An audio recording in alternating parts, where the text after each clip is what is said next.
नमस्कार, आप देख रहे हैं खबरदार। मैं हूं श्वेता सिंह। सबसे पहले खबरों को खबरदार के लेंस से देख लेते हैं। कोरोना की तीसरी लहर में बच्चों पर बड़ा खतरा बताया जा रहा है। सुप्रीम कोर्ट में आज इसी पर बात हुई है। कोर्ट ने इस पर सरकार से तैयारी के बारे में पूछा है। सवाल यह है कि अगर तीसरी लहर आई और उसमें बच्चे संक्रमित हुए तो फिर सरकार के पास क्या प्लान है, इस पर किस तरह से हमें तैयारी करनी होगी और बच्चों का वैक्सीनेशन कैसे हो पाएगा, कब बच्चों के लिए वैक्सीन आएगी। इन सवालों का जवाब आज हम ढूंढने की कोशिश करेंगे। कल हमने आपको ऑपरेशन एम्बुलेंस का बड़ा खुलासा दिखाया था कि कैसे दिल्ली एनसीआर में एम्बुलेंस सर्विस लूट मचा रही है, कैसे मनमानी रकम वसूल रही है। आज तक के इस बड़े खुलासे का बड़ा असर हुआ है। दिल्ली में एम्बुलेंस सर्विस के रेट फिक्स कर दिए गए हैं। एम्बुलेंस सर्विस के अधिकतम चार्ज पर कैप लगा दिया गया है। यह बहुत जरूरी था क्योंकि ऐसे समय में भी आम लोगों की मजबूरी का फायदा उठाया जा रहा था। कोरोना वैक्सीन पर आज की अच्छी खबर यह है कि रूस ने स्पुतनिक वैक्सीन का एक नया वर्जन लॉन्च कर दिया है। ये सिंगल डोज वैक्सीन है जिसे स्पुतनिक लाइट का नाम दिया गया है। 2 डोज की स्पुतनिक वी की तुलना में सिंगल डोज स्पुतनिक लाइट को 79% प्रभावी बताया गया है और इसकी सिंगल डोज की कीमत करीब $10 यानी $750 से भी कम रखी गई है। 2 डोज वाली स्पुतनिक वैक्सीन को भारत सहित 60 देश मंजूरी दे चुके हैं। लेकिन सबसे पहले विश्लेषण उस खबर की जिसने पूरे देश को चिंता में डाल दिया है। कोरोना की दूसरी लहर से ही देश में हाहाकार है और इसी बीच तीसरी लहर की बात ने सबको डरा दिया है। लेकिन बात डरने की नहीं, अलर्ट रहने की है, खुद को तैयार करने की है। क्योंकि दूसरी लहर पर जैसी बेफिक्री थी वो बेफिक्री हम तीसरी लहर में नहीं देख सकते, क्योंकि अब खतरा सीधे बच्चों को हो सकता है। यह कहा जा रहा है कि तीसरी लहर में बच्चे संक्रमण का शिकार बन सकते हैं। इसके पीछे कई तर्क हैं। सुप्रीम कोर्ट में भी आज यह बात हुई। इसीलिए हम सबको, सरकारों को, सिस्टम को एक्स्ट्रा खबरदार रहने की जरूरत है।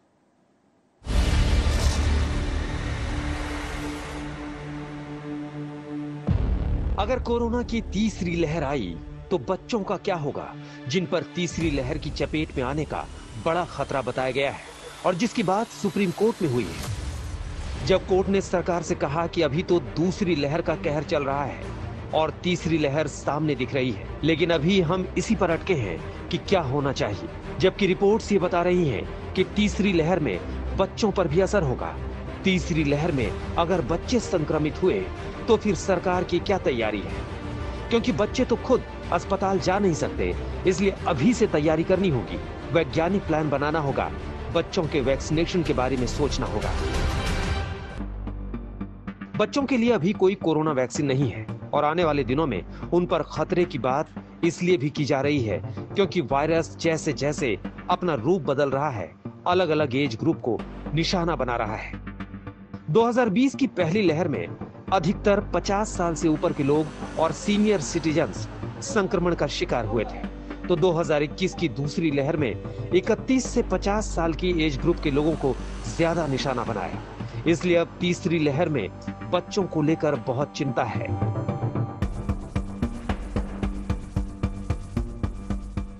इसमें भी तीसरी लहर को लेकर कई आशंकाएं ऐसी हैं जिनमें 6 से 12 साल के बच्चों को ज्यादा खतरा बताया गया है। इसे लेकर महाराष्ट्र जैसे राज्यों के कान भी खड़े हो गए हैं, जहां जुलाई से सितंबर तक तीसरी लहर आने की बात कही गई है। इसलिए महाराष्ट्र में पीडियाट्रिक कोविड केयर वार्ड बनाने की तैयारी भी चल रही है।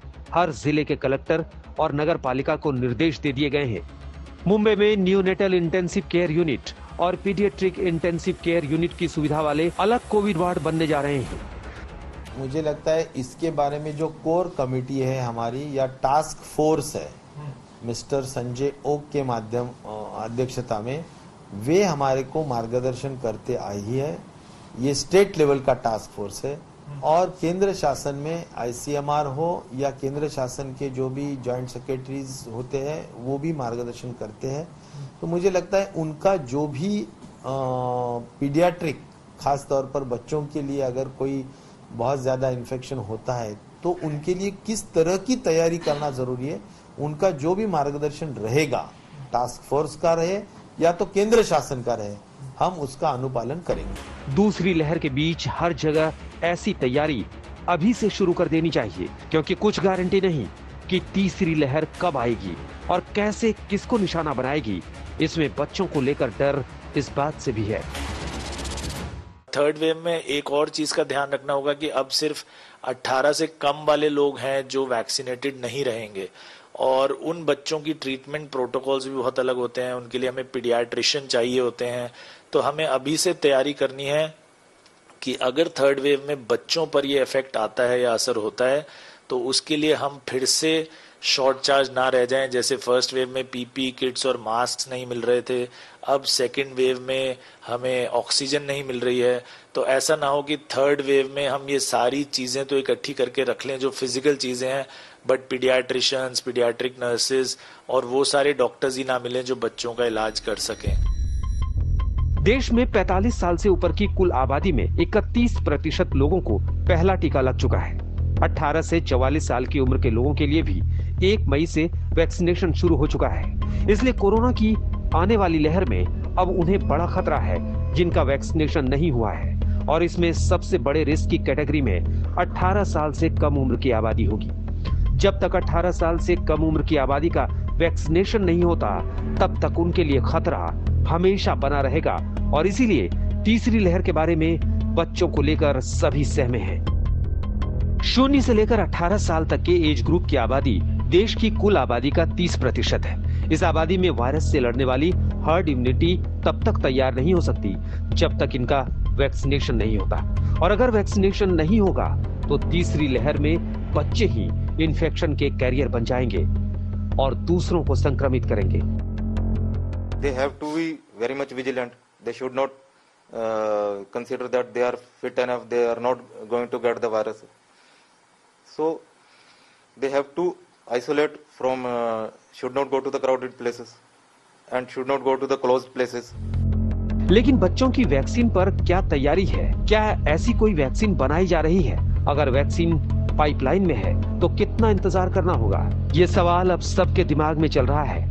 एक्सपर्ट्स के मुताबिक ऐसी वैक्सीन के पीडियाट्रिक ट्रायल में ज्यादा वक्त नहीं लगेगा। एक बार सरकार ने ग्रीन सिग्नल दे दिया तो 90 दिनों के अंदर बच्चों के लिए वैक्सीन रोल आउट हो सकती है। इसके लिए कोवैक्सीन बनाने वाली Bharat biotech drug controller general of India के पास एप्लीकेशन भी दे चुकी है, जिसे जल्द ही ट्रायल की मंजूरी भी मिल सकती है। अब देश के सामने बड़ी चुनौती यही है कि संक्रमण के बड़े खतरे से बच्चों को कैसे बचाया जाए और कैसे समय रहते सभी तैयारी कर ली जाए, क्योंकि दूसरी लहर में जो हाल हो रहा है उसे बर्दाश्त करना मुश्किल है। और अब तो बच्चों की बात है। दिल्ली से संजय शर्मा और कुमार कुणाल के साथ आज तक ब्यूरो। ज्यादातर देशों में अभी 18+ आबादी को ही टीका लगाया जा रहा है। कहीं कहीं टीकाकरण की न्यूनतम उम्र 16 साल भी है, लेकिन इससे कम उम्र के बच्चों को कोरोना का टीका कहीं भी नहीं लगाया जा रहा। पर कनाडा पहला ऐसा देश बना है जहां 12 से 15 साल की उम्र के बच्चों के लिए वैक्सीन को मंजूरी दी गई है। ये वैक्सीन अमेरिकी फार्मा कंपनी फाइजर और बायोएनटेक की है। इस वैक्सीन का ट्रायल अमेरिका में 12 से 15 साल की उम्र के 2000 बच्चों पर किया गया था और ये पाया गया कि बच्चों में भी ये वैक्सीन उतनी ही प्रभावी है जितना बड़ी उम्र के लोगों पर। अमेरिका ही भी अगले हफ्ते तक 12 से 15 साल के बच्चों को इस वैक्सीन की मंजूरी दे सकता है। ब्रिटेन और यूरोपीय यूनियन भी इसे जल्द ही मंजूरी दे सकते हैं। कनाडा में 6 महीने से 11 साल तक के बच्चों के लिए भी वैक्सीन की तैयारी चल रही है। फिलहाल इस वैक्सीन पर फाइजर और बायोएनटेक रिसर्च कर रहे हैं। देश के पास टाइम कम है, चैलेंज बहुत बड़ा है। तीसरी लहर आएगी ये तय है, लेकिन तीसरी लहर कब आएगी इसका कोई ठिकाना नहीं। महाराष्ट्र में यह कहा जा रहा है कि वहां जुलाई से सितंबर के बीच तीसरी लहर आएगी। वहां तीसरी लहर के लिए तैयारियां भी पूरी हो रही हैं, लेकिन पूरे देश को तैयार रहना होगा। दूसरी लहर से भी लड़ना है और आगे की चुनौतियों को भी देखना है।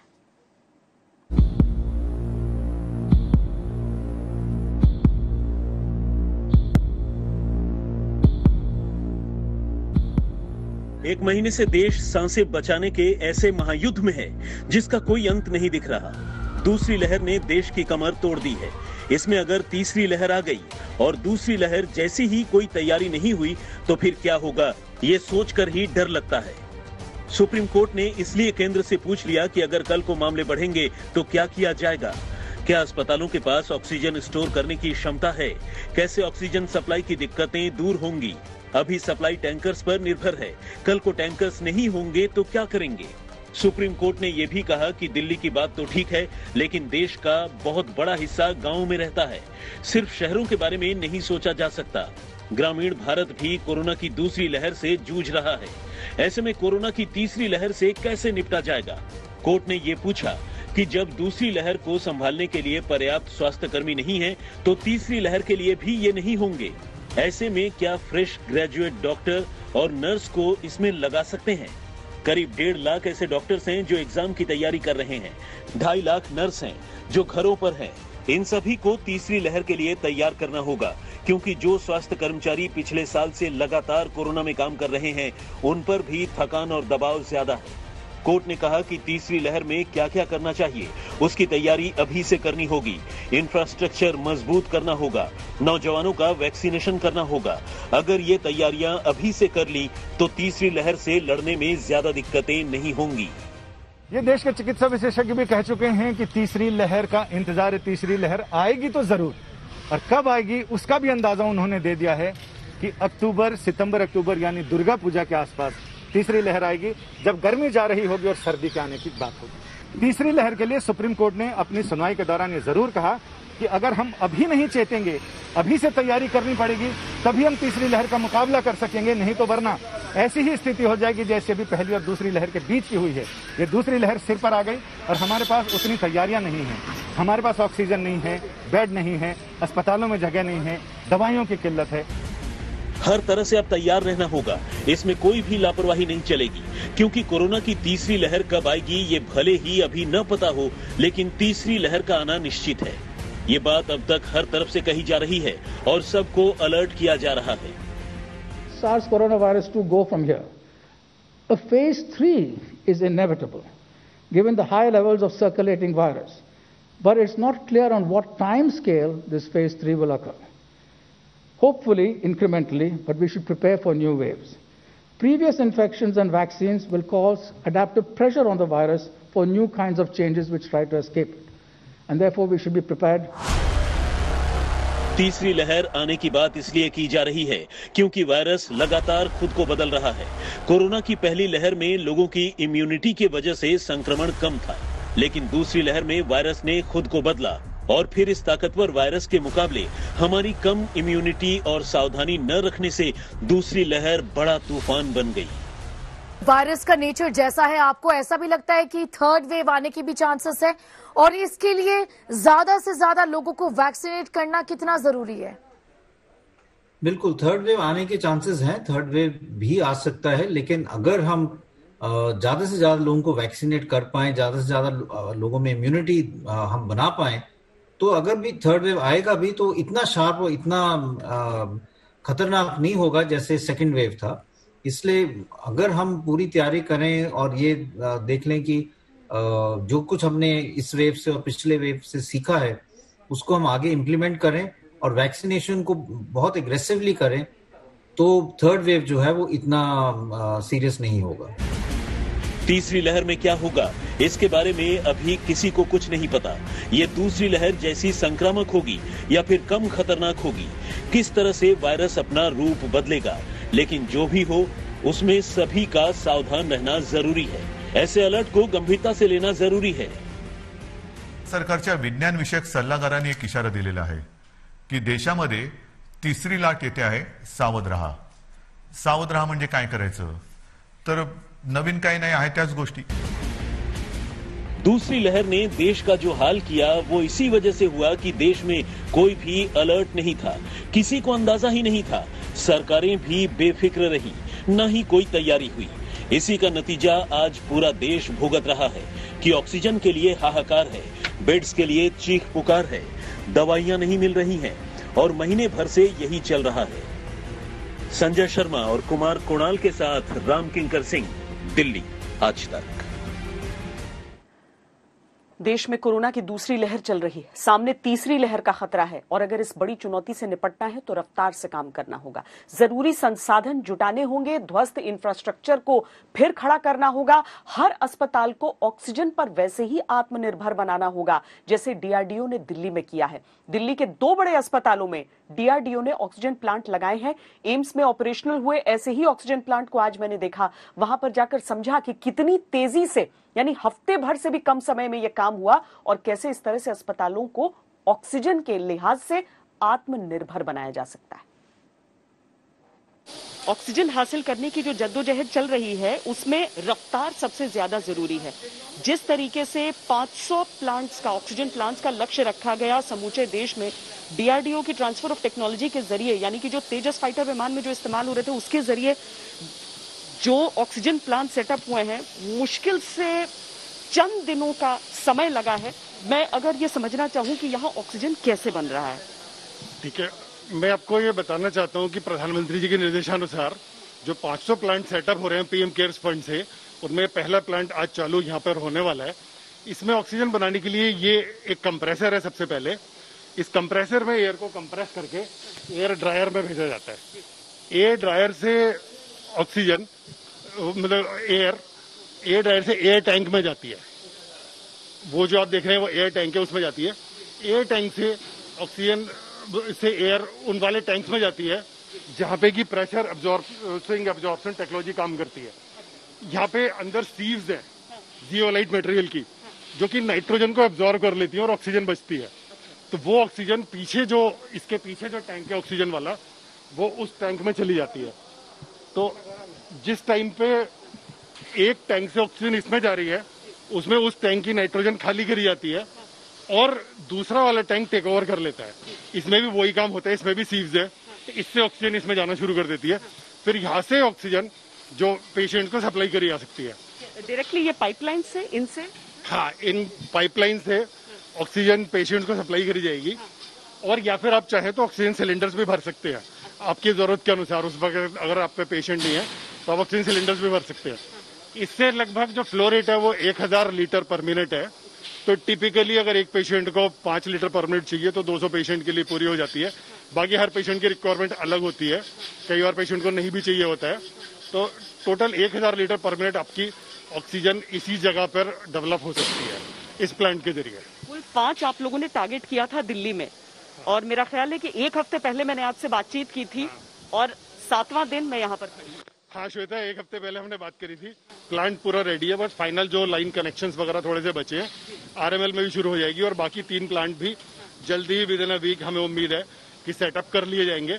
और जैसे कि आप जानते हैं कि total 500 plant with in 3 months में भी हर महीने 1/3 प्लांट के तरह से लगते चले जाएंगे। और दिल्ली में कहाँ पर है? एम्स में है, आरएमएल में है? एम्स में है, आरएमएल में है, लेडी हार्डिंग में है, सफदरजंग में है और एम्स झज्जर में है।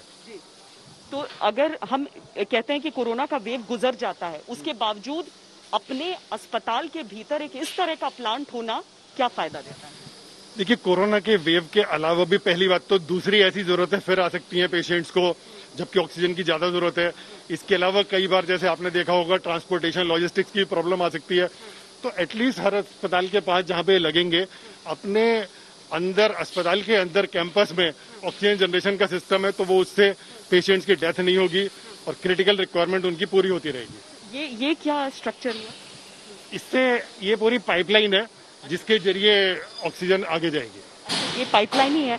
तो यहाँ पर इस पूरी व्यवस्था को अगर हम देखें, और देखिए कितनी तेजी से ये काम चल रहा है, क्योंकि दिन रात एक करके बस सांसों की जद्दोजहद, किसी को उसका सामना न करना पड़े, देश में किसी को ऐसी तकलीफ न हो। अदालतों की तरफ से भले ही ये बात उठ रही हो और बार बार जो डिफेंस फोर्सेस हैं उनकी बात कर दी जाए, तो डीआरडीओ जो है वो जिस तरीके से हमारी डिफेंस फोर्सेस को हमेशा अपने अनुसंधान से, अपने रिसर्च से सपोर्ट करता है, अब देश की सेवा में इस तरीके से आप लोग लगे हैं।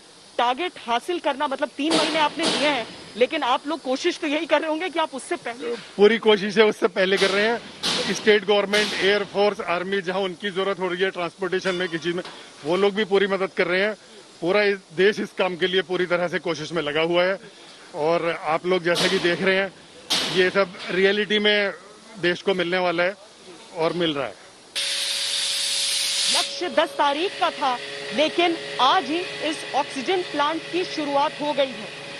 ऑक्सीजन पेशेंट्स तक, क्रिटिकल पेशेंट्स तक सही समय से पहुंच जाए, उसके क्षेत्र में ये जो प्लांट है और इस तरह के जो प्लांट्स हैं, वो मील का पत्थर साबित होने वाले हैं, मील का पत्थर साबित होने वाले हैं कोरोना के खिलाफ हमारी इस जंग में। कैमरा पर्सन सैयद मोहसिन के साथ श्वेता सिंह, दिल्ली आज तक। एक महीने से हर तरफ ऑक्सीजन की मारामारी है, लगातार डिमांड बढ़ रही है, तो ऐसे में उन लोगों की भी चुनौती बढ़ी है जो ऑक्सीजन के उत्पादन और सप्लाई चेन में लगे हैं। इस महासंकट में किस तरह से ऑक्सीजन का उत्पादन हो रहा है, आपको दिखाते हैं।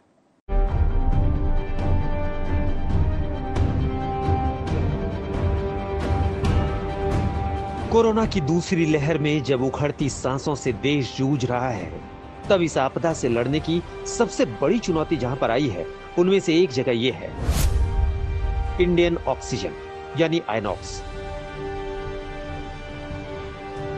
आइनॉक्स भारत का सबसे बड़ा इंडस्ट्रियल और मेडिकल गैस उत्पादक है। इसके करीब 45 प्लांट्स पूरे देश में हैं। देश के लगभग हर एक राज्य में आइनॉक्स ऑक्सीजन सप्लाई कर रहा है। आज तक संवाददाता तनुश्री पांडे कोरोना के इस मुश्किल समय में उत्तर प्रदेश के गाजियाबाद में मोदी नगर के आइनॉक्स प्लांट पहुंची थी, ताकि आइनॉक्स की मौजूदा चुनौती देश के सामने रख सके। आइनॉक्स का दावा है कि इन दिनों आइनॉक्स अपनी क्षमता से ज्यादा ऑक्सीजन उत्पादन कर रहा है। अभी हम लोग डिजाइन प्रोडक्शन से लगभग 15 to 20% ज्यादा प्रोडक्शन कर रहे हैं, और जितने भी प्रोडक्शन पहले हम लोग का प्रोडक्शन था लॉक्स, एलएमओ, लीन, लिक्विड नाइट्रोजन, लिक्विड आर्गन, लेकिन पूरा प्रोडक्शन को कट करके हम लोग maximum production liquid medical oxygen produce कर रहे हैं। विनीत त्यागी मोदी नगर के इस आइनॉक्स प्लांट के मैनेजर हैं। मोदी नगर का ये प्लांट उत्तर भारत का सबसे बड़ा ऑक्सीजन प्लांट है। विनीत त्यागी अपने परिवार में आई कोविड की चुनौती के बावजूद आइनॉक्स में ऑक्सीजन प्रोडक्शन का जिम्मा संभाल रहे हैं। He is fighting, and I know that my sister is a fighter. She will definitely come out of that situation. But lots of other families are also under crisis. I can't let them down because my family is in a panic situation this time. Corona काल में आइनॉक्स में काम कर रहे लोगों की जिम्मेदारी कितनी बड़ी हो गई है, लिक्विड ऑक्सीजन की ट्रांसपोर्टिंग करने वाले पंकज सिंह की बातों से इसका एहसास होता है। पंकज साहब कहते हैं कि कई बार वो ऐन मौकों पर ही ऑक्सीजन का ट्रक अस्पतालों तक पहुंचा सके, जिससे मरीजों की जान बची। बहुत बार ऐसा हुआ, ऐसी गंगाराम हॉस्पिटल में हुआ, अगर मैं 5 मिनट भी अगर लेट होता तो वहाँ पर कई लोगों की जान जा चुकी होती। ऐसा एम्स में भी हुआ कई बार, कई हॉस्पिटलों में, ऑलमोस्ट सब हॉस्पिटलों में ऐसा हो रहा है कि हम बिल्कुल at the time of movement पे पहुंचते हैं कि जब ऑक्सीजन खत्म होने वाली होती है। पंकज पिछले 1 महीने से अपने परिवार से दूर हैं। कोरोना का संकट जब से आया है, तब से पंकज ही नहीं, आइनॉक्स के सैकड़ों कर्मचारियों के लिए यही स्थिति है, चाहे वो आइनॉक्स के किसी भी डिवीजन में हो। सिर्फ मोदी नगर का प्लांट ही नहीं, आइनॉक्स के सारे प्लांट्स में इसी तरह दिन रात एक एक कर इन दिनों प्रोडक्शन हो रहा है। कोविड-19 में हम दिन रात जनता की सेवा कर रहे हैं, हर एक हॉस्पिटल में ऑक्सीजन पहुंचा रहा हूँ। क्राइसिस सुनिश्चित करने के लिए हम लोग 24 घंटा काम कर रहे हैं, प्रॉपर कोविड प्रोटोकॉल मेंटेन करते हुए। हमारे स्टाफ में बहुत सारे लोग कोरोना के शिकार हो चुके हैं, उनके रिलेटिव्स भी एक्सपायर हो चुके हैं, फिर भी ये समस्या को हम हावी नहीं होने दिया। हम लोग कुछ भी करके ये सिचुएशन को, ये ऑक्सीजन सप्लाई को नहीं रोकेंगे। हम लोग ये युद्ध में हमारा नेशन के साथ है, हमारा भारतवासियों के साथ है। हम रात दिन नहीं सो करके भी, घर परिवार से नहीं मिलकर भी हम हर हॉस्पिटल में टाइम टू टाइम ऑक्सीजन की सप्लाई दे रहे हैं। आइनॉक्स ने हाल ही में अपनी क्षमता बढ़ाने के लिए 2000 करोड़ के निवेश का ऐलान भी किया है, लेकिन बढ़ी हुई क्षमता को तैयार होने में कुछ साल लग जाएंगे। फिलहाल तो मौजूदा क्षमता में ही केवल इंसानी जज्बे के आधार पर देश की ऑक्सीजन जरूरत को पूरा करने की कोशिश की जा रही है। एक वर्कर से लेकर एक ट्रक ड्राइवर तक आइनॉक्स एयर प्रोडक्ट में सभी लोग 24 घंटे से ज्यादा काम कर रहे हैं, जिससे कि किसी भी इंसान की मृत्यु ऑक्सीजन की कमी की वजह से ना हो पाए। जिस तरीके से हम देख रहे हैं कि ऑक्सीजन थेरेपी लगातार कोविड ट्रीटमेंट में एक सक्सेस स्टोरी बना रहा है, हम ये कह सकते हैं कि आने वाले महीनों में लिक्विड मेडिकल ऑक्सीजन की भारी मात्रा में जरूरत पड़ेगी। और जो इस वक्त पे देश का सबसे बड़ा प्रोड्यूसर है मेडिकल ऑक्सीजन का, आइनॉक्स एयर प्रोडक्ट्स, वो इस बात की पूरी जिम्मेदारी ले रहे हैं कि वो इस जरूरत को पूरा कर सकते हैं। शर्त सिर्फ एक है, केंद्रीय और राज्य सरकारों को साथ में मिलकर काम करना पड़ेगा। कैमरा पर्सन नासिर खान के साथ मोदी नगर उत्तर प्रदेश में मैं तनुश्री पांडे, आज तक के लिए। इंडस्ट्रियल हो या मेडिकल, आइनॉक्स का काम ही ऑक्सीजन की सप्लाई करना है, लेकिन सरकार के आदेश के अनुसार सिर्फ 9 सेक्टर्स को छोड़कर बाकी उद्योगों में ऑक्सीजन सप्लाई रोक दी गई है। झारखंड के बोकारो का स्टील प्लांट भी उनमें से एक है। वहां के ऑक्सीजन प्लांट्स में अब मेडिकल ऑक्सीजन का उत्पादन हो रहा है। बोकारो के इस प्लांट से लेकर रांची के ऑक्सीजन रिफिलिंग सेंटर्स तक में किस तरह कर्मचारी जी जान से जुटकर ऑक्सीजन की किल्लत दूर करने की कोशिश कर रहे हैं, इस पर रांची से संवाददाता सत्यजीत कुमार ने ये स्पेशल रिपोर्ट की है। झारखंड में ये बोकारो का स्टील प्लांट है, लेकिन जब देश को मेडिकल ऑक्सीजन की सबसे ज्यादा जरूरत आ खड़ी हुई है, तो अब ये एक तरह से मेडिकल ऑक्सीजन उत्पादक प्लांट बन गया है। करीब 20 टन हमारा लिक्विड मेडिकल ऑक्सीजन प्रोड्यूस होता है, बाकी 800 टन हम लोग गैस प्रोड्यूस करते हैं। बेसिकली ये जो प्लांट है स्टील मेकिंग के लिए लिक्विड है, लेकिन अभी जो देश के हालात हो गए हैं, हमने अपना गैस प्रोडक्शन को कम करते हुए लिक्विड प्रोडक्शन को बूस्ट अप किया है, ताकि हम लोग जहां जहां ऑक्सीजन का डिमांड है उसको फुलफिल कर सकें। तो अभी आज की डेट में हम लोग जो है 20 ton of liquid oxygen produce कर रहे हैं, जो कि हाईएस्ट है। बोकारो स्टील प्लांट में ऑक्सीजन उत्पादन की 2 यूनिट्स लगी हैं। एक है कैप्टिव ऑक्सीजन प्लांट, जो कोविड की दूसरी लहर से पहले आमतौर पर इंडस्ट्रियल जरूरत को पूरा करता था, और दूसरा है आइनॉक्स का ऑक्सीजन प्लांट। मेडिकल ऑक्सीजन की बढ़ी मांग को पूरा करने के लिए अब दोनों ही प्लांट्स में लिक्विड मेडिकल ऑक्सीजन का उत्पादन बढ़ा दिया गया है। इस वक्त दोनों प्लांट्स को मिलाकर लगभग 150 मीट्रिक टन मेडिकल ऑक्सीजन का उत्पादन रोजाना हो रहा है, जबकि दूसरी लहर का कहर शुरू होने से पहले यानी अप्रैल की शुरुआत में यहाँ 100 मीट्रिक टन मेडिकल ऑक्सीजन ही रोजाना बनती थी। इमरजेंसी में हम लोग लगातार काम कर रहे हैं। जितना भी डिमांड आ रहा है पूरे देश से, जहां से डिमांड आ रहा है उसका हम लोग गाड़ी जो आ रहा है उसको हम भर करके समय पर भेज दे रहे हैं। हम लोग यहाँ दिन रात लगे हुए हैं, अपना फुल 100% देते हैं। अभी जितना भी ट्रक आते हैं, जितना डिमांड होता है, हम लोग रेडी रहते हैं पहले से सब कुछ, कि जब आए उसको डिले ना हो और उसको फुल फिलअप करके भेज देते हैं। ऑक्सीजन देश मांग रहा है और हम लोग अपना जी जान लगा देंगे कि पूरे देश को ऑक्सीजन मिलता रहे, कंटिन्यूअस सप्लाई होता रहे। जहाँ जिनको जैसा रिक्वायरमेंट है वैसा दिया जा रहा है, और हम लोग को अच्छा लग रहा है। कल देश में आदमी सबका जान बच जाए तो बहुत अच्छा बात है। बोकारो स्टील प्लांट में बनने वाली मेडिकल ऑक्सीजन झारखंड की अपनी जरूरत को पूरा करने के साथ साथ महाराष्ट्र, उत्तर प्रदेश और बिहार जैसे राज्यों में भेजी जा रही है। झारखंड लगभग 680 टन रोज के हिसाब से ऑक्सीजन मैन्युफैक्चर कर रहा है। यहाँ की खुद की जरूरत जो राज्य की है वो 80 टन की है, और कोरोना के खिलाफ जंग में ऑक्सीजन का योगदान जो है अहम हो गया है। देश भर में देखा जा रहा है कि ऑक्सीजन की किस तरह से जरूरत है, किस तरह से दरकार है, और उस जरूरत को पूरा करने के लिए झारखंड आगे बढ़ा है। और उन लोगों का भी काफी योगदान है, कंट्रीब्यूशन है, जो रात दिन इस फैक्ट्री में काम कर रहे हैं। रिफिलिंग प्लांट से लेकर मैन्युफैक्चरिंग प्लांट तक, बोकारो से लेकर रांची तक और जमशेदपुर तक, जिस तरह से यहाँ के लोग लगे हुए हैं, ऑक्सीजन इंडस्ट्री से लगे लोग जुड़े हुए हैं और काम करने वाले लोग जुड़े हुए हैं, उनका भी योगदान कम नहीं आंका जा सकता है। जिस तरह बोकारो के स्टील प्लांट में दिन रात मेडिकल ऑक्सीजन बनाई जा रही है, उसी तरह रांची के इन जैसे ऑक्सीजन रिफिलिंग सेंटर भी 24 घंटे दिन दुना रात चौगुना काम तेज कर चुके हैं। देखिए ये रिफिलिंग हो रहा है। ये सिलेंडर्स जो है ये सदर हॉस्पिटल में जाएगा। ये सारा जो है, देखिए ये सदर लिखा हुआ है यहाँ पे, आपको देख सकते हैं। यहाँ का जो सिविल हॉस्पिटल है, 500 बेडेड कोविड हॉस्पिटल जो है, वहाँ के लिए इसको फील किया जा रहा है।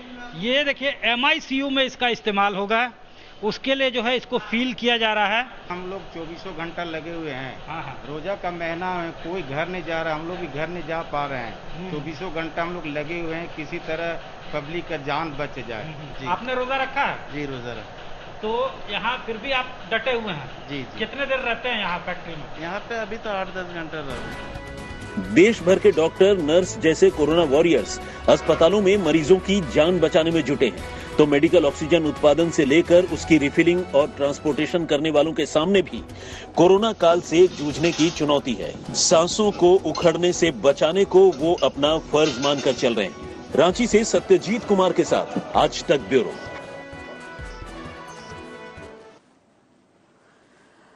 अब बात नागपुर से हैदराबाद जा रही एयर एम्बुलेंस की। हालांकि इसे मुंबई डाइवर्ट किया गया, वहां पर इमरजेंसी लैंडिंग इसकी कराई गई। इस एम्बुलेंस के नागपुर में टेक ऑफ करते समय एक पहिया निकल गया था, इसकी वजह से प्लेन लैंड नहीं कर सका, जिसके बाद इसे मुंबई की ओर डाइवर्ट किया गया और पायलट की सूझबूझ के साथ प्लेन को सुरक्षित उतारा जा सका। चूंकि उसका पहिया गिर चुका था, इसीलिए जो नॉर्मल लैंडिंग गियर होता है उसका इस्तेमाल नहीं हो सकता था। बेली लैंडिंग करवाया जाता है प्लेन का ऐसे समय में फोम के ऊपर, और इसीलिए मुंबई एयरपोर्ट जहां पर इसकी व्यवस्था की जा सकती थी वहां पर इसे भेजा गया था। सुरक्षित इस विमान को अब उतारा जा चुका है।